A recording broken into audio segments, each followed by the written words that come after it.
பார்வ திருவடியில பட்டது. எல்லாரும் ஈடுபட்டார்கள். குதிரை அழகல்ல, குதிரையில் வரக்கூடிய பெருமான் பேரழகன். அவன் வருவதனாலே இந்த குதிரைக்கு இவ்வளவு அழகு.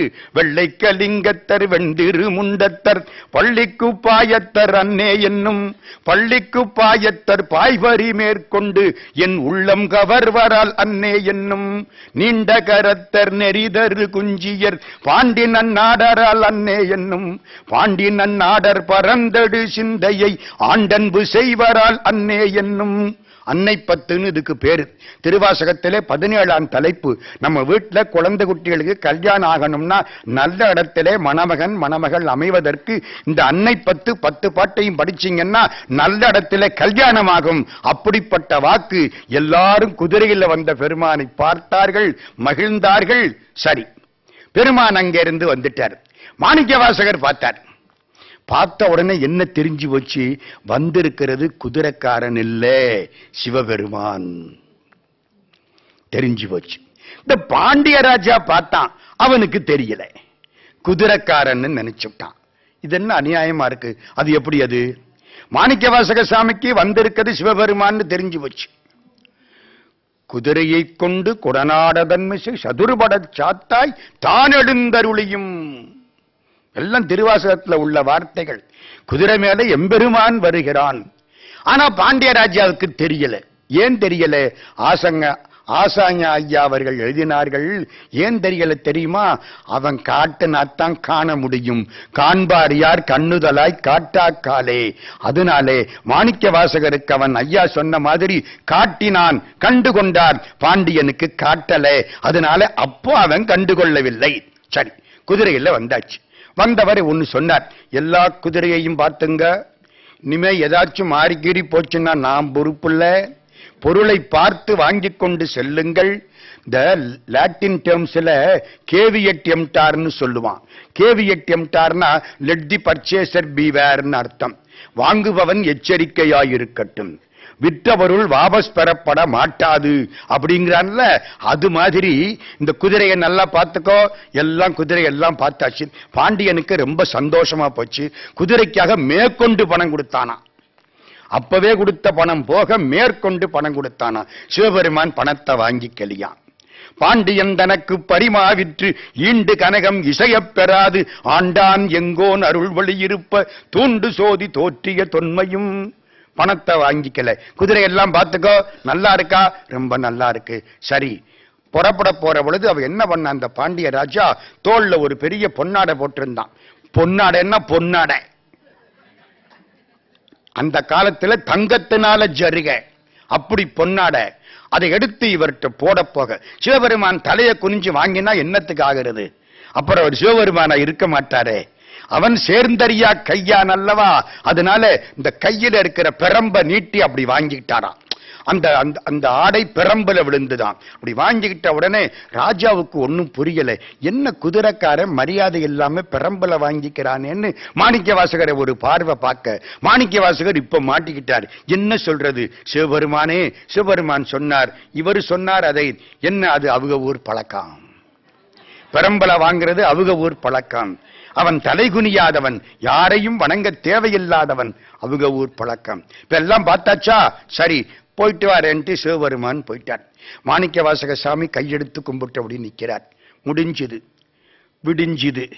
ராத்திரி எல்லா குதிரையும் நரியா போயிடுச்சு. நமக்கு ஒரு சந்தேகம், சிவபெருமான் என்ன பண்ணனாரு? நரிய பிடிச்சு குதிரையாக்கியிருக்காரு. எனக்கு ரொம்ப ஒரு சந்தேகம் என்ன தெரியுமா? ஒரு கழுதைய குதிரையாக்குறது ஈஸி. ஆமாங்க, அப்படி நம்ம வரைகிறான்ல, வரைஞ்சிட்டு குதிரைன்னு எழுதுறான். அப்பத்தான் அது குதிரைன்னு நம்ம நினைப்போம். இல்லைன்னா கழுத மாதிரி தான் தெரியும். என்ன பண்றார்? நரிய பிடிச்சு குதிரையாக்குறார். இது ரொம்ப ஆச்சரியம். என்ன அர்த்தம்? ஏன் நரிய பிடிச்சார்? சர்க்கஸ்ல யானைய பழக்கிடுவான், காண்டாமிருகத்தை பழக்கிடுவான். காண்டாமிருகம் நீரியான வாயை திறக்கும், ஒரு பொண்ணு தலையை உள்ளுக்க விடும். நம்ம அப்படி பயந்துகிட்டே இருப்போம். கம்பீரமா திரும்ப எடுத்துருவா அந்த பொண்ணு. அதையெல்லாம் பழைக்கப்பட்டான். புலிய பழைக்கப்பட்டான், சிங்கத்தை பழைக்கப்பட்டான். எந்த சர்க்கஸ்லையும் நரிய வச்சு வேலை வாங்க முடியாது, பழக்க முடியாதது. கட்டுப்படாதது, தந்திரமானது, எவ்வளவு கட்டுப்படுத்தினாலும் அறுத்து கொண்டு ஓடக்கூடியது நரி. அந்த நரியவே நான் மாற்றி காட்டுபவன், நீங்கள் வாருங்கள் உங்களையும் மாற்றி காட்டுகிறேன் என்று எம்பெருமான் நரியை குதிரை பரியாக்கி ஞானமெல்லாம் நிகழ்வித்து பெரியதன் நன் மதுரை எல்லாம். இந்த மதுரைக்குத்தான் எத்தனை அடமொழிங்கிறீங்க? மதுரை பெருநல் மாநகர். நான் மதுரையிலே 42 வருஷமா மீனாட்சி திருவடியை பிடிச்சுக்கிட்டு கிடக்கிற ஆளு. அதனால மதுரை மாணிக்கவாசக சாமிக்கு அப்பா. திருப்பாண்டி பதிகம் முழுக்க மதுரையும் குதிரையும் தான். ஒவ்வொரு பாட்டு அப்படித்தான், எல்லா பாட்டும் அதே மாதிரி. மதுரை மதுரை பெருநல் மாநகர், பெருநல் மாநகர். அதுக்கு கண் சுமந்த நெற்றி கடவுள் கலிமதுரை, ஒளி உள்ள மதுரை, மங்கையர் மல்கும் மதுரை. அந்த காலத்திலே மங்கையர்கள் தான் கோயிலுக்கு போய் நிறைய திருவாசகம் படிச்சிருப்பாங்க போல தெரியுது. மங்கையர் மல்கும் மதுரை. உங்கள் வாழ்க்கையை என்னிடம் ஒப்படையுங்கள், நான் உங்களை குதிரை மாதிரி மாற்றி காட்டுகிறேன் என்று செய்துவிட்டு போய்விட்டான். முடிஞ்சுதா? இந்த ராஜா என்ன பண்ணனா, வைகை ஆத்து மண்ணுல மாணிக்க வாசகரை நிக்க விட்டு அடியின்ட்டான். நிக்க விட்டு அடிக்கிறாங்க. அப்ப என்ன தெரியுது? வைகை ஆத்துல அப்பவும் மண்ணுதான் ஓடி இருக்குன்னு தெரியுது. ஆமாங்க, நாங்க மதுரை தண்ணியே ஓடாதுங்க.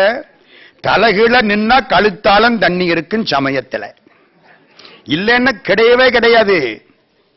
மதுரை நிக்க விட்டு அடிக்க விட்டுட்டான். எனக்கு ஒரு பெரிய சந்தேகம் வருது. இந்த அடிக்க விட்ட உடனே என்ன ஆச்சு? ஆத்தல வெள்ள வந்துருச்சு. இந்த சிறையில கிடந்த பொழுது 10-12 நாளைக்கு சும்மா இருந்த சிவபெருமான் இப்போ இந்த நேரத்தில் ஒரு ஆத்துல நிக்க விட்டு அடிக்க விட்ட உடனே என்ன பண்ணார்? வெள்ளத்தை உண்டாக்கி விட்டார். ஏன் இப்படி? அப்ப சும்மா இருந்தவருக்கு இப்ப என்ன அவசரம்? அதுக்கு ஒருத்தர் விடை சொன்னார். யாருங்கிறது அடுத்தாப்புல சொல்றேன். அப்பவே மாணிக்கவாசக சாமி ஒரு நல்ல காரியம் பண்ணினாலும் அதுக்குள்ள லேசா ஒரு தப்பு வந்துருச்சு. என்ன தப்பு? சில குறிப்பிட்ட ஃபண்டு, ஏர் மார்க்கெட் ஃபண்டுமா, அதை அந்த நோக்கத்துக்குத்தான் பயன்படுத்தணும். இவர் என்ன பண்ணிவிட்டாரு? குதிரை வாங்க கொண்டுகிட்டு போன பணத்தை கோயில் கட்டி விட்டாரு. கோயில் கட்டுறது நல்ல காரியம்தான், சிறப்பான காரியம்தான். ஆனாலும் குறிப்பிட்ட நோக்கத்துக்கு தவறாக பயன்படுத்தினால இவருக்கு லேசா ஒரு தண்டனையான் சிறையில. சரி, இப்ப மட்டும் ஏன் சார் அவர் மேல இவ்வளவு பரிவு கொண்டு ஆத்து வெள்ளத்தை உண்டாக்கி விட்டீங்கன்னா, இப்போ மாணிக்க வாசகர் மேல நீ குற்றம் கிடையாது. நீ குதிரையை நேத்தி பார்த்தில்ல? பார்த்தேன். எல்லாம் ஒழுங்கா இருக்குன்னு சொன்னில்ல? சொன்னேன். இனிமே அது யார் பொறுப்பு? உன் பொறுப்பு தானே? ஆமா. காலையில் அது நரியா மாறினா என்ன, புலியா மாறினா என்ன, நீ தானையா பொறுப்பு. இன்னையே மாணிக்க வாசகரை பிடிச்சு அடிக்கணும்? மாணிக்க வாசகரை பிடிச்சு அடிச்ச உடனே வெள்ளம் வந்துதான். ஆசாஞ ஐயா அவர்கள் இப்படி ஒரு ஆய்வை தெரிவித்திருக்கிறார்கள். இதெல்லாம் எந்த கதை? நம்ம குதிரை மதுரை, மதுரை பெருநல் மாநகர் அங்கே இருந்தது. இப்ப ஒன்னே ஒன்னு மட்டும் சொல்லிவிடுறேன். இந்த குதிரையின் மேல வந்ததுனால என்ன ஆச்சு? குதிரை மேல வந்தா என்ன ஆகும்? செரியும் பிறவிக்கு நல்லவர் செல்லன்மின்.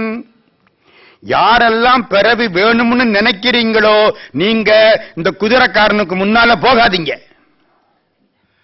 யாருக்கெல்லாம் பிறவி வேணும்னு ஆசை இருக்கோ, அடுத்த பிறவி பிறக்கணும், என் மகன் வயிற்றுல நான் பிள்ளையா பிறக்கணும், ரொம்ப பேர் நினைக்கிறானா இல்லையா?